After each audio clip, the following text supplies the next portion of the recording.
നമസ്കാരം. ലൂസ് ടോക്കിലേക്ക് ഒരിക്കൽ കൂടി സ്വാഗതം. ഇവിടെ വാർത്തകൾ തേടി നടക്കുന്ന മലയാളികൾക്ക് കഴിഞ്ഞ കുറച്ച് ദിവസങ്ങൾ ആഘോഷിക്കാൻ നമുക്കറിയാം. നമ്മുടെ മീഡിയകളെല്ലാം തന്നെ ഉണ്ടായിരുന്നു. അർജുന്റെ അവിടെയായിരുന്നു. ഇപ്പൊ എല്ലാവരും അത് പിൻവാങ്ങി. അതിൽ നിന്ന് മാറി ഇപ്പൊ പിന്നെ എന്ത് വേണം? കാരണം വീണ്ടും ആൾക്കാർ, കാരണം കുറച്ച് പേർ അവരെ സംബന്ധിച്ചിടത്തോളം കുറെ ചാനലുകാരെ മുതലാക്കി അവർക്ക് ചാകാരക്കാലമായിരുന്നു എന്ന് തന്നെ പറയാം. ഒരാളുടെ ജീവൻ വെച്ചാണെങ്കിൽ അവര് കുറെയൊക്കെ സത്യത്തിൽ അത് മാധ്യമങ്ങൾ പിൻവാങ്ങിയെന്ന് പറഞ്ഞൂടെ, അതാണ്ട് രക്ഷാപ്രവർത്തനൊക്കെ അതിന്റെ പിൻവാങ്ങിയ മട്ടാണ്. അപ്പൊ മാധ്യമങ്ങൾ ഇപ്പോഴും ഫോളോ അപ്പ് ആയിട്ട് കൊടുക്കുന്നുണ്ട്. പക്ഷെ ഇപ്പൊ പഴയ രീതിയിൽ വരുന്നില്ല. ഇപ്പം അടുത്ത വാർത്തകൾ ട്രെൻഡിങ് ആയിട്ടുള്ള എന്ത് ചെയ്യണം എന്നുള്ള കേരളത്തിൽ നല്ല മഴയല്ലേ ഇപ്പം? മഴയുണ്ട്. ഇനി മഴ ആണ്, പക്ഷെ അതുപോലെ തന്നെ വലിയ മഴ വരാനും ഇരിക്കുന്നുണ്ട്. ഓറഞ്ച് അലർട്ടുകൾ 5-6 ജില്ലകളിൽ പ്രഖ്യാപിച്ചിട്ടുണ്ട്. അപ്പൊ ഇനി അടുത്ത ചർച്ചകളിലേക്ക് വരുമ്പോൾ നമ്മളിപ്പോൾ പ്രധാനമായിട്ടും ഇപ്പോൾ ചർച്ചയിൽ നിറഞ്ഞു നിൽക്കുന്നത് കോൺഗ്രസിന്റെ. ശരിക്കും നമ്മൾ ഇന്നലെ ചർച്ച ചെയ്യേണ്ടതായിരുന്നു ഈ വിഷയം. പക്ഷെ ഇന്നലെ നമുക്ക് ന്യൂസ് സ്റ്റോക്ക് ഞായറാഴ്ച ന്യൂസ് സ്റ്റോക്ക് ഇല്ലായിരുന്നുകൊണ്ടാണ് നമ്മൾ ചർച്ച ചെയ്യേണ്ടത്. അതിനു മുമ്പ് നമ്മൾ ഇന്ന് ഒരു പ്രധാനപ്പെട്ട കാര്യമുള്ളത്, ഇന്ന് പാർലമെന്റിൽ ലോക്സഭയിൽ രാഹുൽ ഗാന്ധിയുടെ ഒരു പ്രസംഗം ഉണ്ടായിരുന്നു. രാഹുൽ ഗാന്ധി സംസാരിച്ചു, അതിഗംഭീരമായിരുന്നു സത്യത്തിൽ. രാഹുൽ ഗാന്ധി ഒരു പക്വതയുള്ള നേതാവ്. രാഹുൽ ഗാന്ധിയെ കുറിച്ച് നമ്മൾ പലപ്പോഴും പണ്ട് വിമർശനമൊക്കെ ഉന്നയിച്ചിരുന്നു. പക്ഷേ രാഹുൽ ഗാന്ധി അതൊക്കെ മാറി. രാഹുൽ ഗാന്ധി വളരെ പക്വതയോടെ അതിശക്തമായ തോതിൽ സർക്കാരിനെ കടന്നാക്രമിക്കുന്നുണ്ട്. കഴിഞ്ഞ ദിവസങ്ങളിലൊക്കെ അദ്ദേഹം ചില ദിവസങ്ങളിൽ നടത്തിയ ചില പരാമർശങ്ങൾ അബദ്ധമായെങ്കിൽ പോലും ഇത് വളരെ നന്നായി പ്രസന്റ് ചെയ്യാൻ പറ്റുന്നുണ്ട്. കലർത്തി അതാണ് അത് കലർത്തി അദ്ദേഹം വളരെ ഭംഗിയായ കാര്യങ്ങൾ പഠിച്ചു വന്ന് അവതരിപ്പിക്കുന്നുണ്ട്. അപ്പം അതുകൊണ്ട് സത്യമായ സന്തോഷം തോന്നി. കാരണം നല്ലൊരു പ്രതിപക്ഷം കൂടി ഉണ്ടെങ്കിലേ ആ ഭരണകക്ഷിക്ക് നന്നായി പെർഫോം ചെയ്യാൻ പറ്റുള്ളൂ. അത് എപ്പോഴും ഉള്ളൊരു കാര്യമാണ്. പ്രതിപക്ഷം ദുർബലമാണെങ്കിൽ പിന്നെ അവർക്ക് എന്ത് ഇഷ്ടമുള്ളതൊക്കെ ചെയ്യാൻ ആര് ചോദിക്കാനുണ്ടെന്നുള്ള ഒരു രീതിയാവും. ഇത് പറയാനുള്ളൊരു കാരണം, രാഹുൽ ഗാന്ധി ഇപ്പം എന്തായാലും അടുത്ത തവണ എങ്കിലും ഭരണത്തെ തിരിച്ചു വരണം, അല്ലെങ്കിൽ കേരളം പോലെ സംസ്ഥാനങ്ങളിൽ ഭരണം കിട്ടണം. മഹാരാഷ്ട്രയിലും ഒക്കെ ഇനി ഉടനെ ഇലക്ഷൻ നടക്കാൻ പോകുന്നുണ്ട്. ഹരിയാനയിലൊക്കെ ഉണ്ടെന്ന് തോന്നുന്നു. പിന്നെ കേരളത്തിൽ ഒരു 2026 ഇന്ന് 24 ഏതാണ്ട് പകുതിയല്ല പകുതി കൂടുതലായി. അപ്പോൾ ഇങ്ങനത്തെ ഒരു അവസ്ഥയിൽ മറ്റ് സംസ്ഥാനങ്ങളിലൊക്കെ തന്നെ അവർ എങ്ങനെ ഭരണം തിരിച്ച് കിട്ടാം, അല്ലെങ്കിൽ നഷ്ടപ്പെട്ട തിരിച്ചു പിടിക്കാനുള്ള നിലനിർത്താൻ പറഞ്ഞ് വളരെ ചർച്ചകളും കാര്യങ്ങളും നടക്കുമ്പോൾ ഈ കേരളത്തിലെ കോൺഗ്രസ് നേതാക്കൾക്ക് ഇത് എന്ത് പറ്റിയെന്നാണ് മനസ്സിലാകുന്നത്. ഇന്നിപ്പം പറയുന്നുണ്ടായിരുന്നു, പിന്നെ ചില മാധ്യമങ്ങൾ പറയുന്നത് കോംപ്രമൈസ് ആയി എന്ന് പറയുന്നുണ്ട്. പക്ഷെ കോൺഗ്രസിലെ കോംപ്രമൈസ് നമുക്കറിയാമല്ലോ എത്ര ദിവസത്തേക്ക് എന്നുള്ളതാണ്. ഇത് വളരെ കഷ്ടമാണ്, ദയനീയമാണ് ഇവിടുത്തെ അവസ്ഥ. സാധാരണ ഇപ്പം എനിക്ക് തോന്നുന്നു പണ്ടത്തേക്ക് രാഷ്ട്രീയ നിരീക്ഷകരൊക്കെ ഉണ്ടെങ്കിൽ ഇപ്പം ഇതിനെക്കുറിച്ച് കൂടുതൽ പഠിക്കുന്ന ആൾക്കാരുണ്ട്. ഇപ്പം പറയുന്നത് തികച്ചും എന്താ പറയാനാണ് അമച്ചറായിട്ടുള്ള രീതിയിൽ, അതായത് ഒട്ടും മെച്ചോർഡല്ലാത്ത രീതിയിലുള്ളൊരു രീതിയാണ്, സമീപനമാണ് കോൺഗ്രസിൽ നിന്നുണ്ടാകുന്നത്. കാരണം ഒട്ടും നമുക്ക് മനസ്സിലാകുന്നില്ല ഇങ്ങനെ പോയാൽ എന്താവും. നമ്മൾ ചിന്തിക്കുന്നവരുണ്ട് ഇപ്പം ഇപ്പോഴത്തെ ഭരണവിരുദ്ധ സർക്കാർ ഇപ്പം ആ രീതിയിലൊക്കെ മുന്നോട്ട് പോകുമ്പോൾ അടുത്ത പ്രാവശ്യം ഒരു പ്രതീക്ഷയുണ്ട്. മാറ്റങ്ങൾ ആഗ്രഹിക്കുന്നവർക്ക് കൂടി ഒരു തിരിച്ചടി കൂടിയാണ് ഇപ്പൊ ഇങ്ങനത്തെ ഒരു തമ്മിത്തല്ലും പ്രശ്നം, തൊട്ടതിനും പിടിച്ചതിനൊക്കെ പിച്ച് പ്രശ്നങ്ങളും ഒക്കെ വലിയ. അല്ല, ശരത്ത് നേരത്തെ സൂചിപ്പിച്ചത് ഇതുവർഷം നിൽക്കുമെന്ന് വെച്ചാൽ ചിന്തിക്കുന്ന ഒരു സ്ഥലമേ ഉള്ളൂ, പിണറായിക്ക് 3-ാം ഊഴം കിട്ടും, അത്ര മാത്രമേ ഉള്ളൂ. കാരണം ഇത് നമ്മുടെ നാട്ടിലെ ജനങ്ങൾ ഇപ്പോൾ പാർലമെൻറ്റ് ഇലക്ഷന് അവരെല്ലാവരും കോൺഗ്രസിന് UDF അനുകൂലമായി തന്നെ വോട്ട് ചെയ്തു എന്ന് പറയുമ്പോൾ അവർ കേന്ദ്രത്തിൽ ഭരണം കിട്ടും, അങ്ങനെയൊക്കെ സംഭവങ്ങളുണ്ടാവും. അതിൻ്റെ ബേസിക് കാര്യങ്ങളിലൊന്നും ഈ കേരളത്തെ സർക്കാരിൻ്റെ കയ്യിരിപ്പ് തന്നെയാണ്. പക്ഷേ എങ്കിലും നാളെ കേരളത്തിൽ നിയമസഭാ തെരഞ്ഞെടുപ്പ് നടക്കുമ്പോൾ ആൾ ചിന്തിക്കും, കേരളത്തിലെ ജനങ്ങൾ എപ്പോഴും നല്ല ചിന്തിക്കാൻ കഴിവുള്ളവർ തന്നെയാണ്. അവർ ചിന്തിക്കും ഇവരിപ്പോൾ എത്ര മുഖ്യമന്ത്രി സ്ഥാനാർത്ഥി ഉണ്ടാവും കോൺഗ്രസ്സിന് ഈ അവസ്ഥയാണ് പോകുന്നതെങ്കിൽ. പണ്ടൊക്കെ ആണെങ്കിൽ കോൺഗ്രസ് 2 ഗ്രൂപ്പേ ഉള്ളൂ, കർണാടക A ഭാഗം I ഭാഗം, അല്ലെങ്കിൽ കർണാടകൻ്റെ ഭാഗം അയ്യക്കാണ് ഈ ഭാഗം. ഈ 2 നേതാക്കളും പിന്നെ ഗ്രൂപ്പ് ക്രമേണ അവർ കൈവഴിഞ്ഞെങ്കിലും പഴയ പേരുകളിൽ തന്നെയാണ് അറിയപ്പെട്ടത്. പിന്നെ തിരുത്തൽവാദി വിഭാഗം ഇടയ്ക്ക് വന്നു, അതങ്ങ് പോയി. ഇപ്പോൾ എത്ര ഗ്രൂപ്പ് എന്താണെന്നൊക്കെ ഒരു പിടിയും കിട്ടുന്നില്ല, ആരൊക്കെ ആരുടെയൊക്കെ കൂടെയാണ്. ഇപ്പോൾ കേരളത്തിൽ മുഖ്യമന്ത്രി ആവാൻ തന്നെ നമ്മൾ ഈ ഇടയ്ക്ക് ലൂസ് ടോക്കിൽ ഇങ്ങനെ ചർച്ച ചെയ്താണ്. മുഖ്യമന്ത്രി ആവാൻ പോലും ഒരുപാട് പേരുണ്ട് ലിസ്റ്റിൽ. പണ്ടിപ്പോൾ നമുക്കൊരു A ആൻ്റണി, ഉമ്മൻചാണ്ടി, A കരുണാകരൻ, അങ്ങനെയൊക്കെ ഉള്ളവർ ഏറ്റവും സീനിയേഴ്സ് ഉണ്ട്. അല്ലാതെ ഇതിപ്പോൾ ആരാണ് എന്താണെന്നുള്ള ആർക്കും ഒരു പിടിയില്ല. ഒരുപക്ഷെ അതിൻ്റെയും കൂടെയൊക്കെ ഒരു പ്രത്യാഘാതമായിട്ടായിരിക്കാം, അല്ലെങ്കിൽ അതിൻ്റെയൊക്കെ ഒരു തുടർച്ചയായിട്ടായിരിക്കാം ഇപ്പോൾ ഇതൊക്കെ സംഭവിക്കുന്നതെന്ന് തോന്നുന്നു. മുഖ്യമന്ത്രി പാർട്ടി പിടിക്കും എന്നുള്ളിടത്താണോ നിൽക്കുന്നതെന്ന് അറിയില്ല. എല്ലാവരും അവരുടെ മേന്മയെക്കുറിച്ച് ഇങ്ങനെ പറയുന്നുണ്ട്. മാത്രമല്ല അവിടുത്തെ തമ്മിൽ തല്ലിൽ ഇപ്പോൾ ഇവർ ഇടപെടുന്നു. ഇപ്പം പറയുന്നുണ്ട്, വിമർശനങ്ങൾ പറയുന്നുണ്ട്. ഇപ്പം അതിന്റെ അവസ്ഥയെക്കുറിച്ചൊക്കെ പരിതപിക്കുന്നുണ്ട്. മിഷൻ 2025 രീതിയിൽ അതാണ് ഇപ്പം ഇപ്പോഴത്തെ ഏറ്റവും അവസാനത്തെ പൊട്ടിത്തെറി. അതെ, അതിനകത്ത് നിൽക്കുന്നുണ്ട്. ഇപ്പം എല്ലാവരും ചിലർ രക്ഷകരായിട്ട് വരുന്നുണ്ട്. ഇപ്പൊ അതിനകത്ത് കുറെ പേരൊക്കെ വരുന്നുണ്ട്, അപലപനീയം എന്നൊക്കെ പറയുന്നുണ്ട്. പക്ഷെ ഒരു കണക്കിന് ഇവരെ ഉള്ളിൽ സന്തോഷിക്കുന്നവരായിരിക്കും. നമുക്കറിയാം കോൺഗ്രസിന്റെ കാര്യമാണ്, നമുക്കറിയാം ഒരുപാട് പേർക്ക് ഇതിനകത്ത് ചിലപ്പോൾ സന്തോഷമാണ്, ഈ തമ്മിൽ തല്ലത്തിന് സന്തോഷം കാണും ഇതിനകത്ത്. കാരണം ഇപ്പോൾ ഒരുപാട് പേർക്ക് കയറി വരാനുള്ള അവസരം കൂടിയാണ് ഇതിപ്പോൾ. ഇപ്പൊ ഇനി എനിക്കൊന്നും അടുത്ത ദിവസങ്ങളിൽ ചിലപ്പോൾ വീണ്ടും തിരുവനന്തപുരത്തും മറ്റിടത്ത് കളയിട്ട് ഫ്ലെക്സുകളൊക്കെ ഇനി പൊങ്ങും വീണ്ടും. ഇപ്പം സതീഷിനെതിരെ ഒരു വിഭാഗത്തിന് ഭൂരിപക്ഷം ഇറങ്ങിയിട്ടുണ്ട്, തിരിഞ്ഞിട്ടുണ്ട്. അതായത് ഇങ്ങനെ പരസ്യമായിട്ട് ഇങ്ങനെ പോകുന്നു, ആ രീതിയിൽ പോകുന്നത് ശരിയല്ല, എന്താ സൂപ്പർ പ്രസിഡന്റ് ആകുന്നു എന്നുള്ള രീതിയിലുള്ള ആരോപണങ്ങളൊക്കെ വരുന്നത്. അപ്പോൾ അവിടെ നമ്മൾ ശ്രദ്ധിക്കേണ്ട ഒരു കാര്യം, എപ്പോഴും പാർട്ടി നേതൃത്വം അല്ലെങ്കിൽ പാർട്ടി പ്രസിഡന്റും പാർലമെന്ററി പാർട്ടി നേതാവും തമ്മിൽ യോജിപ്പിൽ പോയാൽ മാത്രമേ കാര്യങ്ങൾ ഭംഗിയായി പോവുള്ളൂ. ഒരുപക്ഷെ കേരളത്തിൻ്റെ കോൺഗ്രസിൻ്റെ ചരിത്രത്തിൽ ഏറ്റവും അത് ഭംഗിയായി പോയത് 2001 AK ആന്റണി മുഖ്യമന്ത്രിയും കെ മുരളീധരൻ KPCC പ്രസിഡന്റ് വരുന്ന സമയത്ത് വളരെ കൃത്യമായി അന്നത് പോയിരുന്നു, ഒരു കുഴപ്പമില്ല. പിന്നീട് ഉമ്മൻചാണ്ടി പിന്നെ മുഖ്യമന്ത്രിയും രമേശ് ചെന്നിത്തല KPCC പ്രസിഡന്റ് ആയിരുന്നപ്പോൾ കുഴപ്പമൊന്നുമില്ല, അവർ ഭംഗിയായി കൊണ്ടുവരുന്നു. അപ്പം അവസാന ദിവസങ്ങളിൽ ചെന്നിത്തല ആഭ്യന്തര മന്ത്രിയാവുന്നതുമായി ബന്ധപ്പെട്ട് ആ ദിവസങ്ങൾ കുറച്ച് പ്രശ്നങ്ങൾ ഉണ്ടായെങ്കിൽ പോലും ആ മന്ത്രിസഭയുടെ ഭൂരിപക്ഷം സമയവും വലിയ കുഴപ്പമില്ലാതെ തന്നെയാണ് പോയത്. പാർട്ടിയും പാർലമെന്ററി പാർട്ടിയും തമ്മിൽ വളരെ നല്ല ബന്ധത്തിലാണ് പോയത്.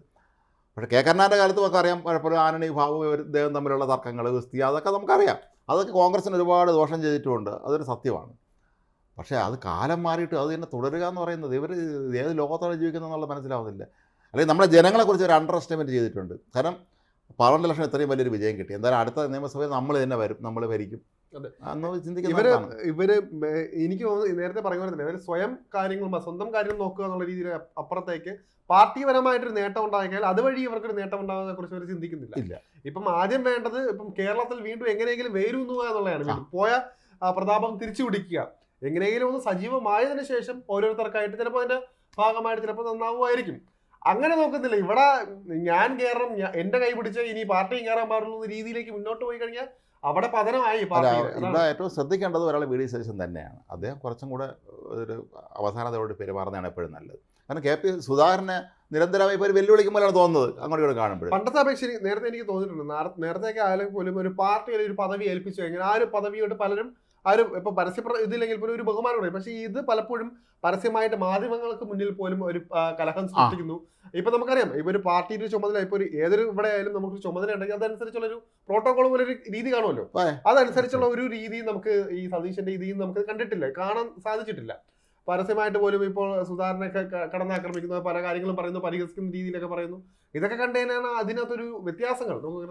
അപ്പൊ അന്ന് തന്നെ പുതുപ്പള്ളി ഫലം വരുന്നപ്പോഴൊക്കെ തന്നെ ഇവർ മൈക്ക് അങ്ങോട്ടും ഇങ്ങോട്ടും നീക്കി വെക്കുന്നത്, അതൊക്കെ ഒരു എന്തെങ്കിലും പറയാൻ നീക്കുന്നു. എനിക്ക് അപ്പോൾ പ്രസിഡന്റ് പറയട്ടെ, അല്ലെങ്കിൽ ഞാൻ പറയാം, പ്രസിഡന്റ് അല്ലല്ലോ ഞാനാണ് പറയേണ്ടതെന്ന് ഉള്ളി പറയുന്നു. അപ്പോൾ ഇതൊക്കെ തന്നെ ജനങ്ങൾക്കിടയിൽ ഭയങ്കര അവമതിപ്പുണ്ടാകും. കേരളത്തിലെ ജനങ്ങൾ വളരെ ബുദ്ധിയുള്ളവർ തന്നെയാണ്, അവരിതൊക്കെ കണ്ടോണ്ടിരിക്കുകയാണ്.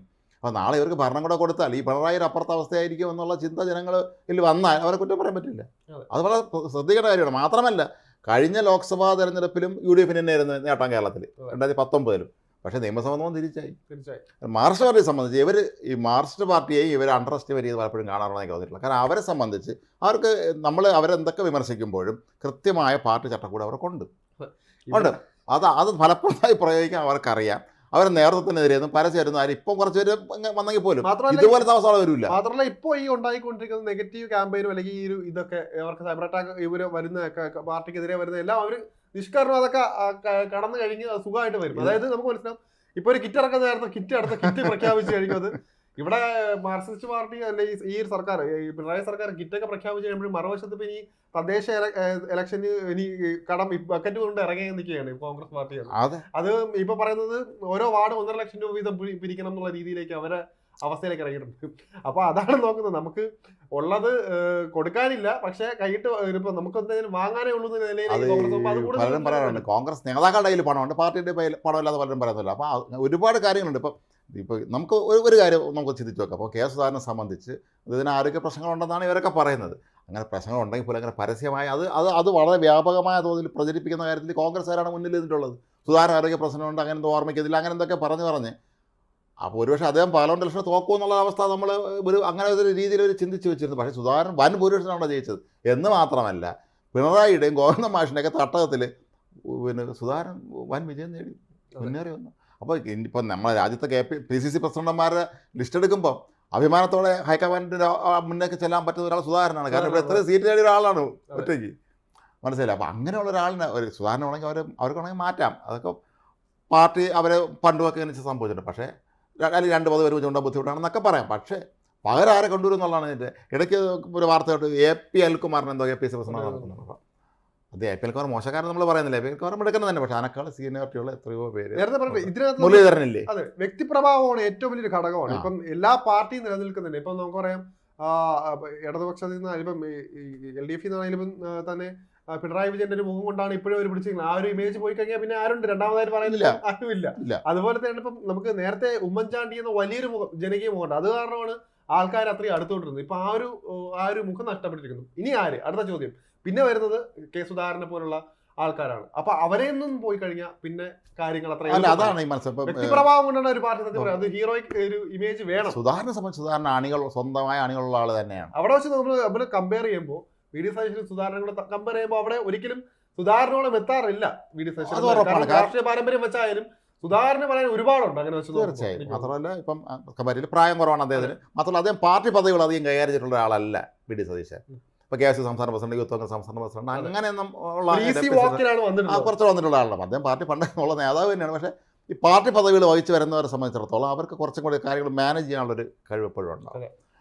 രമേശ് ചെന്നിത്തലയുടെ പ്ലസ് പോയിന്റ് അവിടെയാണ്. രമേശ് ചെന്നിത്തലയെ സംബന്ധിച്ച് അദ്ദേഹം KSUവിൻ്റെ ഏറ്റവും താഴെത്തട്ടിലെ ഭാരവാഹിയായി തുടങ്ങി അദ്ദേഹം ഉയർന്നു വന്നതാണ്. ശരിക്കും പറഞ്ഞാൽ രമേശ് ചെന്നിത്തലയുടെ വളർച്ച വളരെ ഗംഭീരമാണ് കേരളത്തിലെ ആ ഒരു തലമുറയിൽ. നമ്മൾ 12 വർഷം അങ്ങനെ ആ കുറേ പേര് ഒരിക്കലും തന്നെ ആദ്യത്തെ ഇപ്പോൾ 70കളിൽ അല്ലെങ്കിൽ 60കളിലൊക്കെ വന്ന ആയ ആന്റണി, വയലാർ രവി, ഉമ്മൻചാണ്ടി എന്നൊക്കെ BM സുധീരൻ എന്നൊക്കെ പറയും പോലെ, തിരുവഞ്ചൂരിനൊക്കെ പോലെ പിന്നീട് ഉയർന്നു വന്നൊരു വിഭാഗത്തിൽ നിന്ന് ഒരാളാണ് ജി കാർത്തികനും രമേശ് ചെന്നിത്തലയൊക്കെ വന്നത്. അത് വളരെ കൃത്യമായി ജി കാർത്തികനാണെങ്കിലും പിന്നെ രമേശ് ചെന്നിത്തലയ്ക്കാണെങ്കിലൊക്കെ തന്നെ അവർ താഴെത്തട്ടിൽ നിന്ന് പ്രവർത്തിച്ചു വന്നവരാണ്. അവർക്കറിയാം. രമേശ് ചെന്നിത്തലയൊക്കെ സംബന്ധിച്ച് കേരളത്തിലെ എല്ലാ ജില്ലകളിലും അവർക്ക് ആളുണ്ട്, അവർക്ക് അണികളുണ്ട്, നേതാക്കളെ കണ്ട അവർക്ക് അറിയാം. അപ്പോൾ അതൊക്കെ ഒരു വലിയൊരു ഘടകം തന്നെയാണ്. അപ്പോൾ KPC എനിക്ക് തോന്നുന്നു ഒരുപക്ഷെ KPC പ്രസിഡന്റ് തുടർച്ചയായിട്ട് കുറേ ആളിരുന്നതും രമേശ് ചെന്നിത്തല തന്നെയായിരുന്നു. അദ്ദേഹത്തിനെ സംബന്ധിച്ച് അദ്ദേഹത്തിന് നല്ല ഈ ബന്ധങ്ങൾ താഴെത്തട്ടിലുണ്ട്. ഈ രാഷ്ട്രീയത്തിൽ നമ്മൾ പൊതുരംഗത്ത് നിൽക്കുമ്പോൾ ആ ബന്ധങ്ങൾ വളരെ വലുതാണ്. നമുക്ക് ഇതിനെ നമ്മൾ ഓരോ മേഖലയും തിരിച്ചാൽ നമുക്ക് പറയാൻ പറ്റും. ഇപ്പം ഇതിനകത്ത് പ്രധാനമാണ് മത സാമുദായിക നേതാക്കളുമായിട്ട് സംസാരിക്കുക, അതുപോലെ തന്നെ ഇടപെടൽ വേണം, അതുപോലെ തന്നെ യുവാക്കളുമായിട്ട്, അതിലെ ഓരോ വിഭാഗം ആൾക്കാരുമായിട്ട് എല്ലാവരുമായിട്ടും എത്രത്തോളം വ്യക്തിബന്ധം പുലർത്താനാകുമോ അയാൾ ഇപ്പൊ കയ്യൂക്ക് പോലുള്ളവൻ കാര്യക്കാരൻ എന്ന് പറയും പോലെ അതാണ് വ്യക്തിപ്രഭാവം കൊണ്ട് കുറച്ച് ഇത് വന്നത്. അപ്പൊ അതുകൊണ്ടാണ് ഇവിടെ നമ്മൾ കമ്പയർ ചെയ്യുമ്പോൾ നമുക്കറിയാം സതീശനായ പോലും പല കാര്യങ്ങളിലും ഈ ഒരു കുറച്ച് പറയാം നമുക്ക് സ്വന്തം കാര്യങ്ങളിൽ ഇപ്പം പരിമിതികളുണ്ട്. ബോഡി ലാംഗ്വേജിലൊക്കെ കുറച്ച് ഈഗോ പ്രശ്നമുള്ളതാണ്. പക്ഷേ മിടുക്കനാണ്, അക്കാര്യം സംശയമൊന്നുമില്ല. അദ്ദേഹം നിയമസഭയിൽ ഗംഭീരമായി തിളങ്ങുന്നൊക്കെ ഉണ്ട്. പക്ഷേ എന്തോ അങ്ങനെ സംഭവിക്കുന്നുണ്ട് നമുക്ക്. പക്ഷേ രമേശ് ചെന്നിത്തലയെ സംബന്ധിച്ച് അദ്ദേഹം വേറൊരു സ്കൂൾ ആണ്. അപ്പോൾ ഒരു അങ്ങനെ ആ കെ കരുണാകരൻ്റെ ഒപ്പം പ്രവർത്തിച്ച് അങ്ങനെ വന്ന ഒരാളായതുകൊണ്ട് ഏറ്റവും കുറഞ്ഞ പ്രായകാലത്ത് മന്ത്രിയായ ആളാണ്. ആ റെക്കോർഡിനെ ആരും ഭേദിച്ചിട്ട് പോലുമില്ല. അപ്പോൾ അങ്ങനെയുള്ള ഒരാളെ സംബന്ധിച്ച് കാര്യങ്ങൾ കുറച്ചും കൂടെ പിന്നെ ഡീൽ ചെയ്യുക കുറച്ചുകൂടെ ഈസി ആയിരിക്കും. മാത്രമല്ല കേരള പൊളിറ്റിക്സ് എപ്പോഴും നമ്മൾ മനസ്സിലാക്കേണ്ട കാര്യം ഇപ്പോഴും ന്യൂജൻ രീതിയിലേക്ക് വന്നിട്ടുണ്ട്. സതീശൻ പലപ്പോഴും കൈകൊള്ളുന്നത് ആ ഒരു കാര്യത്തിലാണ് തോന്നിയിട്ടുണ്ട്. ഇപ്പൊ നേരത്തെ പറഞ്ഞ പോലെ തന്നെ ഈ ഒരു വിഷയങ്ങൾ കാരണം നമ്മൾ പണ്ട് മുതലേ പാലിച്ചു വരുന്ന കുറച്ച് കീഴ്വഴക്കങ്ങളുണ്ട്. അതിലൊന്നും ഇവരൊന്നും ഇടപെടുന്നില്ല. ഇപ്പം ഒരു ഇലക്ഷൻ വന്നാൽ പോലും പലരെയും കാണാൻ മടിക്കുന്നു, മുഖം നോക്കി ചിരിക്കാൻ മടിക്കുന്നു. നേരത്തെ പറഞ്ഞ പോലെ തന്നെ ഈ മത സാമുദായിക നേതാക്കളൊക്കെ തന്നെ അത്രയും വേണ്ടപ്പെട്ട, കാരണം അവരൊക്കെ ആയിട്ട് നമ്മൾ അത്രയും ബന്ധം പുലർത്തണം. പക്ഷെ പലപ്പോഴും ഇവർക്ക് ഈ ഒരു രംഗത്ത് വി ഡി സതീശൻ അതിന് കഴിയിട്ടില്ല എന്ന് പലപ്പോഴും പണ്ട് ബലം പിടിച്ച് സൈദ്ധാന്തിക ഭാഷയിൽ സംസാരിച്ചാൽ നടന്ന CPI നേതാക്കന്മാരോട് അവരപ്പോൾ ചിരിച്ച് എല്ലാവരും കണ്ടൊക്കെ സ്നേഹം പ്രകടിപ്പിക്കുകയും ഇവരൊക്കെ പോയി കാണുകയൊക്കെ ചെയ്യുന്നുണ്ട്. അത് ആ കാലം മാറിയത് അവർ മനസ്സിലാക്കുന്നുണ്ട്. അപ്പോൾ ഇതൊരു വളരെ പ്രധാനപ്പെട്ട ഒരു കാര്യമാണ്. ഇപ്പോൾ ഈ മിഷൻ 25ൻ്റെ കാര്യം തന്നെ എടുക്കാം. അപ്പോൾ അത് വയനാട്ടിൽ ഇങ്ങനെ ഒരു അവരും ഒരു യോഗം നടത്തിയെന്നാണ് വലിയ കാര്യമാണ് കോൺഗ്രസിനെ സംബന്ധിച്ച്. കേരളത്തിൽ തെരഞ്ഞെടുപ്പിന് നല്ലൊരു വിജയം നേടിയതിന് തൊട്ട് പിന്നാലെ അവരിങ്ങനെ യോഗം നടത്തുന്നു. പിന്നെ അതുമായി ബന്ധപ്പെട്ടാണ് പിന്നെ അടുത്ത വിവാദങ്ങളുണ്ടാകുന്നത്. അപ്പോൾ ഇവിടുത്തെ തുടർന്നു അതെല്ലാം വിവാദം. ഇപ്പം KSUവിൻ്റെ ക്യാമ്പ് ഡാമിൽ നടത്തി, അത് കൂട്ടയടിയും പ്രശ്നങ്ങളൊക്കെ. ഇതുപോലെ ഇവർക്ക് കൃത്യമായി അത്തരത്തിലൊരു ഓറിയൻറ്റേഷനുകൾ കൊടുക്കാനുള്ള സംവിധാനം നേർഡാമിൽ ഒരു രാജീവ് ഗാന്ധി ഒരു ഇൻസ്റ്റിറ്റ്യൂട്ട് ഉണ്ടോ അവർക്ക് അവിടെ പരിശീലനം കൊടുക്കാൻ പോയി. ഈ CPM EMS അക്കാഡമി ഉള്ളതുപോലെ തന്നെയാണ് കോൺഗ്രസിനും അവിടെ രമേശ് ചെന്നിത്തലയുടെ കാലത്താണ് ഇതുണ്ടാക്കിയത്. പക്ഷേ എന്ത് പ്രയോജനം? അവിടെ ചെയ്യേണ്ടത് ഈ നേതാക്കന്മാർക്ക് അവിടെ വിളിച്ചിരുത്തി വളരെ പ്രഗത്ഭന്മാരെ കൊണ്ട് അവർ ക്ലാസ് എടുക്കുകയും അല്ലെങ്കിൽ എന്ത് ചെയ്യണമെന്നൊക്കെ. ഇപ്പോൾ EMS അക്കാഡമി ക്ലാസ് വെച്ച നേതാക്കന്മാർ പോയേ പറ്റില്ല. എത്ര വലിയ നേതാവാണെങ്കിലും പോകണം അവിടെ. അതുപോലെ ഇതൊരു കേരള പാർട്ടി അല്ല, നമുക്ക് അങ്ങനെ ചെയ്യാൻ പറ്റില്ലെങ്കിൽ പോലും ഇനിയത്തെ കാലത്ത് അങ്ങനെയൊക്കെ ചെയ്തേ പറ്റുള്ളൂ. കാലം മാറിയതൊരു മനസ്സിലാക്കണം. ഇവർ മത്സരിക്കുന്നത് CPMലൂടെ മാത്രമല്ല, BJP ഇപ്പോൾ അവിടെ ഉണ്ട്. ആ ഘടകം നമ്മൾ എപ്പോഴും ശ്രദ്ധിക്കണം കോൺഗ്രസിനെ സംബന്ധിച്ച്. കാരണം നാളെ അടുത്ത അസംബ്ലി ഇലക്ഷന് BJP ഒരു 10-15 സീറ്റങ്ങ് പിടിച്ചെന്നിരിക്കട്ടെ, സപ്പോസ് അങ്ങനെ ആണെങ്കിൽ കേരളത്തിൽ ഒരു തൂക്കുസഭ പോലും വരാനുള്ള സാധ്യതയുണ്ട്. ഇപ്പോൾ 65 നിയമസഭാ തെരഞ്ഞെടുപ്പ് നടന്നപ്പോൾ അന്ന് കേരള കോൺഗ്രസ് ഒറ്റയ്ക്ക് മത്സരിച്ചു. അവർക്ക് 28 മറ്റേ സീറ്റ് കിട്ടിയെന്ന് ചരിത്ര സംഭവമാണ്. ആർക്കും പോലും ഇല്ലാതായി പോയി അവസാനം. അന്ന് അവസാനം സഭ ചേർന്നെല്ലാം അങ്ങ് പിരിഞ്ഞു പോയി. നാളെ ഒരു പക്ഷേ UDFന് ചിലപ്പോൾ ഈ കപ്പനും ചുണ്ടിനും ഇടയ്ക്ക് നഷ്ടപ്പെടുക എന്ന് പറഞ്ഞ പോലെ സംഭവിക്കാൻ സാധ്യതയുള്ള ഒരുപക്ഷേ ഈ BJP സ്ഥാനാർത്ഥികളായിരിക്കാം നാളെ. BJP കേന്ദ്ര നേതൃത്വം ശക്തമായി ഇടപെട്ട് ഈ നിലവിൽ അവരെ സ്ഥിരം ഈ എന്താണ് ഈ സ്ഥാനാർത്ഥി തൊഴിലാളികളെ മാറ്റി നിർത്തിയിട്ട് നല്ല ആളെ അംഗീകരിക്കുന്ന ആളെ കൊണ്ടൊന്നും സ്ഥിരം നിർത്തിയാൽ അവർക്കും സാധ്യതകൾ കളയാൻ പറ്റില്ല. ഈ ഒരു പോക്കാണെങ്കിൽ അവർക്ക് കുറച്ചുകൂടെ കാര്യങ്ങൾ എളുപ്പമാക്കുകയാണ്. രണ്ട് പക്ഷത്ത് നിന്ന് ഇപ്പോൾ ഒരു പക്ഷത്ത് സർക്കാരിന്റെ ജനവിരുദ്ധ രീതിയിലുള്ള ഒരു ഭരണം, അതുപോലെ തന്നെ മറുവശത്ത് ഇപ്പം എന്താ പറയുക നിസ്സഹായാവസ്ഥയിൽ നിൽക്കുന്ന ഒരു പാർട്ടി. ഇതിനിടയിൽ ഇവിടെയാണ് നമ്മൾ BJP പോലൊരു പാർട്ടി എങ്ങനെ കടന്നു വരണം ആഗ്രഹിക്കുന്നവർക്ക് ഈസി വാക്ക് കൊടുക്കുകയാണിത് ഈ ഒരു രീതിയിലേക്ക് രണ്ടും. അപ്പൊ ആളുകൾ മാറി ചിന്തിക്കാനും അത്ഭുതമില്ല. കാരണം അവരുടെ പ്രവർത്തനങ്ങൾ നമ്മൾ താരതമ്യേന നോക്കുമ്പോഴും അവരുടെ പ്രവർത്തനങ്ങൾ സാധാ പോലെ നല്ലൊരു ഫണ്ട് ഉണ്ട് അവർക്ക് എല്ലാം കൂടെ ചെയ്യാൻ. ഇവിടെ കോൺഗ്രസ് ഫണ്ട് തേടുന്നു. ഇപ്പൊ മറ്റേ പാർട്ടിക്കായാലും ശരി തന്നെ അവർക്ക് ഇതിനെയൊക്കെ ചെറുക്കുക എന്നുള്ളത് ചെറിയൊരു കാര്യമല്ല. ഈ വരുന്ന ആരോപണങ്ങളെല്ലാം അതിനെയൊക്കെ അതിജീവിച്ച് വേണം ആളുകളിലേക്ക് ഇറങ്ങിച്ചെല്ലാൻ. അത് ഇറങ്ങിച്ചെന്നാൽ എത്രത്തോളം അത് സക്സസ് ആവും. CPM-നെ സംബന്ധിച്ച് അവർക്ക് സൈബർ സ്ക്വാഡ് ഉണ്ട്, അത് അവർ എതിരാളിക്ക് നേരെ തന്നെ പ്രയോഗിക്കും. പക്ഷേ കോൺഗ്രസിൽ സൈബർ സ്ക്വാഡ് ഉണ്ട്, അത് സ്വന്തം നേതാക്കന്മാർക്കെതിരെ പ്രയോഗിക്കുന്നതാണ് വ്യത്യാസം. പലപ്പോഴും സംഭവിക്കാറുള്ള ഇതാണ്. മാത്രമല്ല ഈ കോൺഗ്രസിൻ്റെ മീറ്റിങ്ങിൻ്റെ കാര്യങ്ങൾ പുറത്തു പോയതിനെക്കുറിച്ച് അന്വേഷിക്കണമെന്ന് ഹൈക്കമാൻഡ് ആവശ്യപ്പെട്ടിരിക്കുകയാണ്. അപ്പോൾ ആരൊക്കെ KPC ഭാരവാഹികളുടെ ഒക്കെ പേരുണ്ടെന്നൊക്കെ പറയുന്നു, കാരണം നമുക്ക് അറിയില്ല. ആണെങ്കിൽ പോലും അത് എങ്ങനെ സാധ്യമാവും? നമുക്ക് തന്നെ അറിഞ്ഞൂടെ? ഈ പണ്ടൊക്കെ KPC യോഗം നടക്കുമ്പോൾ ആദ്യം പോണത്, കാരണം ഇവർക്ക് ഈ കോൺഗ്രസ് നേതാക്കന്മാരെ സംബന്ധിച്ച് അവർക്ക് ഏറ്റവും വിധേയത്തോളം ദേശാഭിമാനിയോടും കരളിയോടും ആയിരിക്കും. മൊബൈൽ ഓൺ ചെയ്ത് പോകട്ടിരിക്കുമെന്നാണ് പറഞ്ഞത്. കൃത്യമായിട്ട് അവിടെ നടക്കുന്ന അവിടെ അങ്ങോട്ടും ഇങ്ങോട്ടും ചീത്ത കളിക്കുന്നതെല്ലാം തത്സമയം തന്നെ അവർ ബ്രേക്കിംഗ് കൊടുത്തുകൊണ്ടിരിക്കും. കരളി ചാനലിൽ അല്ലെങ്കിൽ ദേശാഭിമാനി പറ്റുന്ന വാർത്ത വരും കൃത്യമായിട്ട് എന്താണ് ഇവിടെ സംഭവിച്ചതെന്നുള്ളത്. ഇതൊന്നും കോൺഗ്രസിന് പെട്ടെന്ന് നമുക്ക് മാറ്റി നിർത്താനൊന്നും പറ്റില്ല. ഇതൊക്കെ പക്ഷേ ഒരുമിച്ച് എല്ലാവരും ഒരുമിച്ച് നിന്നുകൊണ്ട് ഒരുമിച്ച് അവരെല്ലാവരും നിർത്തിക്കൊണ്ട് പോകുക എന്നുള്ളത് വളരെ പ്രധാനപ്പെട്ട കാര്യമാണ്. സുധാകരൻ അങ്ങനെ പണക്കി വിടാനൊന്നും പറ്റില്ല. മനസ്സിലായി? സുധാകരൻ അങ്ങനെ ഇറക്കി വിടാനൊന്നും പറ്റില്ല. കാരണം സുധാകരൻ താൻ ശക്തനാണെന്ന് തെളിയിച്ചു. അദ്ദേഹം അനുഭൂരിടത്തിന് അവിടെ ജയിക്കുകയും കേരളത്തിൽ ഏറ്റവും അധികം UDF സീറ്റുകളൊക്കെ ചെയ്തു. മാത്രമല്ല ഇനിയൊരു ലക്ഷം മുതൽ ആത്മവിശ്വാസത്തോടെ ഇറങ്ങാൻ പറ്റിയ ആളിപ്പം സുധാകരൻ മാത്രമേ ഉള്ളൂ. പിന്നെ ഉള്ളത് നമുക്കുള്ളത് ഇപ്പോൾ ഈ പറഞ്ഞതുപോലെ ചിലപ്പോൾ ഒരുപക്ഷെ സുധാകരൻ ആരോഗ്യ പ്രശ്നങ്ങൾ ഉണ്ടായിരിക്കാം, ഉണ്ടെന്നിരിക്കട്ടെ, അല്ലെങ്കിൽ മാത്രം അദ്ദേഹം ഇപ്പോൾ MP കൂടിയാണ്. അപ്പം അങ്ങനെയുള്ളത് നമുക്ക് നോക്കുമ്പോൾ നമ്മുടെ സംസ്ഥാനത്തേക്ക് പറ്റിയ ഒരാളെന്ന് പറഞ്ഞാൽ രമേശ് ചെന്നിത്തലയാണ്. ശരിക്കും പറഞ്ഞാൽ അടുത്ത ഇലക്ഷൻ ആര് നിങ്ങളെ നയിക്കും? പിന്നെ VMC പോലുള്ള ആളൊക്കെ ഇപ്പോൾ അവർക്ക് തീർത്തും മാറിയിരിക്കുന്നുണ്ട്. അവർക്ക് ഒരുപക്ഷെ അതുപോലുള്ള ആളൊക്കെ വന്നിരുന്നെങ്കിൽ കുറച്ചുകൂടെ കോൺഗ്രസിന് ഒരുപക്ഷെ അഡ്വാൻറ്റേജ് ആയാലും അവർക്ക് പാർലമെൻ്ററി ജീവിതത്തിലേക്ക് ഇല്ല എന്ന് പറഞ്ഞാൽ അവരെല്ലാം മാറിയിരിക്കുന്നുണ്ട്. പിന്നെ ഉള്ള എനിക്കൊന്ന് ആ തലമുറയിൽ നിന്ന് അവർ തൊട്ട് പിന്നാലെ വന്ന തലമുറയിൽ നിന്നുള്ള ഒരാളെന്ന് രമേശ് ചെന്നിത്തലയാണ്. അപ്പോൾ രമേശ് ചെന്നിത്തലയെ സംബന്ധിച്ച് അവരൊക്കെ റോൾ എടുക്കണം. പക്ഷേ കോൺഗ്രസിന് റോൾ എടുക്കുക, ഈ കോൺഗ്രസിൽ എപ്പോഴും പ്രശ്നമുള്ളത് ഈ പദവി ഇല്ലാത്തവന് റോൾ എടുക്കാൻ അത്ര എളുപ്പമാവില്ല. അവർ ബുദ്ധിമുട്ടേണ്ടി വരും. അത് പലപ്പോഴും പഴയ കാല നേതാക്കളെക്കുറിച്ചൊക്കെ തന്നെ പലപ്പോഴും കേട്ടിട്ടുണ്ട്. ഇതുപോലെ ഈ അവർക്ക് അധികാരം നഷ്ടപ്പെട്ടു പോയാൽ പിന്നെ അവർ ബുദ്ധിമുട്ട് പോകുമെന്നുള്ളത് അത് സത്യമാണ്. അത് പിന്നെ ആരും തിരിഞ്ഞു നോക്കില്ല. നമ്മൾ ഇതിനകത്ത് പറയാതെ പോയ പേരാണ് മുൻ KPC പ്രസിഡന്റായ മുല്ലപ്പള്ളി രാമചന്ദ്രനൊക്കെ നമ്മൾ ഈ സമയത്ത് ഓർത്ത് ഈ പറയുമ്പോഴാണ്. അതെ, അദ്ദേഹമൊക്കെ നല്ല സജീവമായിട്ട് നിൽക്കുകയായിരുന്നു. ഒരു വിഷയങ്ങളൊക്കെ കൃത്യമായിട്ട് ഏകോപിച്ച് അത്യാവശ്യം സാത്വികനായ മനുഷ്യൻ. സത്യസന്ധനാണ്. അദ്ദേഹത്തിന് ഒരിക്കലും ആരോപണമൊന്നും വന്നിട്ടുള്ള ആളല്ല. അദ്ദേഹം വളരെ ഡിസിപ്ലിൻഡ് ആണ്. അദ്ദേഹം ഒരുപക്ഷെ അദ്ദേഹം ഡിസിപ്ലിൻ ഇവിടെ നടപ്പിലാക്കാൻ നോക്കിയതാണ് പ്രശ്നമായത്. അതെ, കൃത്യമായി അല്ല. ഒരുപക്ഷെ അദ്ദേഹത്തിന് അതേ AIC സെക്രട്ടറി ആയിരുന്ന ആളാണ്. വളരെ പ്രഗത്ഭനായ രാജീവ് ഗാന്ധി ജീവിച്ചിരുന്നെങ്കിൽ ഒരുപക്ഷെ അന്ന് ആ ഭരണം കിട്ടിയെങ്കിൽ അദ്ദേഹം ക്യാബിനറ്റ് മന്ത്രിയൊക്കെ ആവേണ്ടായിരുന്നു. രാജീവ് ഗാന്ധി ഏറ്റവും വിശ്വസ്തനായ ഒരാളായിരുന്നു അദ്ദേഹം. മുല്ലപ്പള്ളിയെ സംബന്ധിച്ച് അദ്ദേഹം വളരെ പ്രഗത്ഭനായ മിടുക്കനായ നേതാവ് തന്നെയാണ്. ഒരിക്കലും ഡൽഹിയിൽ ഒരു 2000 മറ്റാണ് ഞങ്ങൾ ഡൽഹിയിൽ എല്ലാം പത്രക്കാർ പോയപ്പോൾ, ഞാൻ ജോലി ചെയ്യുന്ന സ്ഥാപനത്തിലെല്ലാം കൂടെ പോയപ്പോൾ ഞങ്ങൾ എല്ലാ AICC ഓഫീസിലും BJP ഓഫീസിലും പോയി. അപ്പോൾ AICC ഓഫീസിൽ വെച്ച് ഒരു മനുഷ്യനെ പരിചയപ്പെട്ട അദ്ദേഹം ഈ ഒറീസ എന്ന മറ്റുള്ള ഒരു പ്രാദേശിക കോൺഗ്രസ് നേതാവാണ്. അവരെ വന്നിരിക്കുകയാണ്, നേതാവിൻ്റെ കൂടെ വന്നതാണ്. അപ്പോൾ ഞങ്ങളെ കുറേ പേര് ഒരുമിച്ച് കണ്ടപ്പോൾ അയാൾ ഒന്ന് ആരെന്നൊക്കെ ചോദിച്ചു. അപ്പം ഞങ്ങളെ അറിയാവുന്ന മുറി ഹിന്ദിയിൽ സംസാരിച്ചപ്പോൾ അയാളെ സംബന്ധിച്ച് അപ്പോൾ നിങ്ങൾ കേരളത്തിൽ നിന്ന് പറഞ്ഞപ്പോൾ കേരളത്തിലെ നേതാക്കന്മാരൊക്കെ അറിയാമോ ഞങ്ങളെ കൂടെ ഒരാൾ അത്യാവശ്യം ഹിന്ദി അറിയാവുന്ന ആൾ ചോദിച്ചപ്പോൾ അയാൾക്ക് കേരളത്തിൽ 2 നേതാക്കളെ കുറിച്ച് അയാൾക്ക് അറിയാം. ഒന്ന് ആന്റണി സാബ്, മറ്റേത് രമേഷ് ജി. വേറെ ആരും അറിയില്ല, കേൾക്കാരനാരെന്നൊരു അറിയില്ലായിരുന്നു. അപ്പോൾ സത്യം പറഞ്ഞാൽ രമേശ് ചെന്നിത്തല എനിക്ക് ഒരുപാട് അദ്ദേഹം ഡൽഹി കേന്ദ്രമാക്കി പ്രവർത്തിക്കുകയും AIC സെക്രട്ടറിയും ഒരുപാട് സംസ്ഥാനങ്ങളെ ചുമതലയൊക്കെ ഉണ്ടായിരുന്ന ഒരാളാണ്. അപ്പോൾ അതറിയാം അവർക്ക്. അപ്പോൾ അത്രത്തോളം അക്സെപ്റ്റൻസ് നമ്മുടെ കേരള നേതാക്കൾക്ക് ദേശീയ തലത്തിൽ എക്കാലത്തും ഉണ്ട്. കോൺഗ്രസ് ഹൈക്കമാൻഡിൽ ഇപ്പം നമുക്ക് KC വേണുഗോപാൽ തന്നെ ഉണ്ട്. KC വേണുഗോപാൽ സംഘടനാ ചുമതല ജനറൽ സെക്രട്ടറിയാണ്. അപ്പോൾ സത്യത്തിൽ കേരളത്തിലെ കോൺഗ്രസിനെ സംബന്ധിച്ച് ഇത് സുവർണ്ണ അവസരമാണ് ശരിക്കും. ഇവിടുത്തെ ഈ ഭരണം, ഈ സർക്കാരിൻ്റെ ഈ തോന്നിയാസം ഇത് കാണിക്കുന്നവർക്ക് ഇതിനെതിരെ സത്യം പറഞ്ഞാൽ നേരെ തിരിച്ചൊന്ന് സങ്കല്പിച്ച് നോക്ക്. UDF ഇവിടെ ഭരിക്കുകയാണ്, ഇതുപോലത്തെ വൃത്തികൾ മുഴുവൻ ഇവിടെ നടന്നിരുന്നെങ്കിൽ ഇവർക്ക് വെളിയിറങ്ങാൻ പറ്റില്ലായിരുന്നു. ഉറപ്പാണത്. പലപ്പോഴും കുറച്ച് മാധ്യമ സുഹൃത്തുക്കൾ പറയുകയാണ് ഇവരിപ്പം കുറച്ചുകൂടെ സജ്ജമായിട്ട് നിന്നിട്ടുണ്ടെങ്കിൽ നമുക്ക് വല്ലതും കിട്ടിയാണ്. കാരണം ഇപ്പോഴും താരത്തിന് ആരെ എവിടെ പോകണം, ഇപ്പൊ ആരെ നിയോഗിക്കണം, സമരത്തിന് ആരെ ആഹ്വാനം ചെയ്യണം, ഒന്നും ഒരു പിടിയില്ല. ഒരു ഏകോപനം ഇല്ലാതെ കുത്തഴിഞ്ഞ് കിടക്കുകയാണ്. കൃത്യമായിട്ട് സത്യം പറഞ്ഞാൽ ഇതൊക്കെ മുതലാക്കാനുള്ളതായിരുന്നു ഇവർക്ക്. നമ്മൾ സമര കോലാഹലം നടത്തി ഇവിടെ മൊത്തം പ്രക്ഷുബ്ധ ഭൂമിയാകണമെന്നൊന്നും പറയുന്നില്ല. പക്ഷെ ചോദിക്കേണ്ടത് പ്രതിപക്ഷം എന്നൊരു കടമ ഉണ്ടാവില്ല. അതൊക്കെ ബേസിക് ആയിട്ട് നടക്കും. കാരണം ഇവിടെ നമ്മൾ ഒരുപാട് കാര്യങ്ങൾക്ക് ഇവിടെ നമ്മൾ സാധാരണക്കാരും കൂടെ ചോദിക്കാൻ വേണ്ടി നിൽക്കുകയാണ്. അവിടെ ശബ്ദമാകാതെ മാറി നിൽക്കുക, അവിടെ മൗനിയായിട്ട് തുടർന്നു കഴിഞ്ഞാൽ ഇനിയും എത്ര നമ്മൾ ഇത് പേടി ഒരു ഭീതി കൂടെയാണ് വരുന്നത്. കാരണം ഇനി ഇങ്ങനെ പോയി കഴിഞ്ഞാൽ വീണ്ടും സഹിക്കേണ്ടി വരും. അതാണ്. അപ്പൊ ജനങ്ങൾ പിന്നെ വേറെ വഴിയെല്ലാം ചിന്തിക്കും, ഇവരെ ഇത് തന്നെ ആയിക്കോട്ടെ എന്നായിരിക്കും. കാര്യം ഇവരെ ഏൽപ്പിച്ചാലേ ഇതാണ് അവസ്ഥയ്ക്ക് എന്ത് ചെയ്യുന്നുള്ളതാണ്. ഇപ്പോൾ 82-87 കാലഘട്ടത്തിൽ അന്ന് കെ.കരുണാകരൻ മുഖ്യമന്ത്രി ആയിരുന്ന സമയത്ത് അന്ന് ആ മന്ത്രിസഭയുടെ പേരിൽ ഒരുപാട് ആരോപണങ്ങളും പ്രശ്നങ്ങളും മന്ത്രിമാരുടെ രാജിയും ഫിൽഡ് ബോർഡ് സമരം അങ്ങനെ പ്രശ്നങ്ങളൊക്കെ. അവസാനം ഈ CPM ചെയ്തത് DFI വിട്ടിട്ട് മന്ത്രിമാരെ വഴി തടയുക എന്നൊരു സമരം ഉണ്ടാക്കി. ഇപ്പോഴത്തെ പോലെ ഹെൽമെറ്റും മറ്റേ ഇഷ്ടികയും വഴിയൊന്നും രക്ഷാപ്രവർത്തനമൊന്നുമില്ല, അങ്ങനെ വഴി തടഞ്ഞു.